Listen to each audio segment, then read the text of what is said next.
இட்லி கடையின் 6ஆம் நாள் வசூல் சற்று அதிகரிப்பு.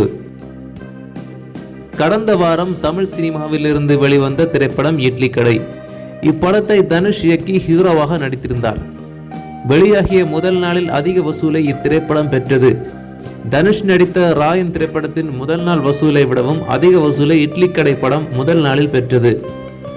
ஆனால் கடந்த 2ஆம் தேதி வெளியான காந்தாரா சாப்டர் 1 திரைப்படத்தினால் தொடர்ந்து வசூலில் வீழ்ச்சியடைந்தது.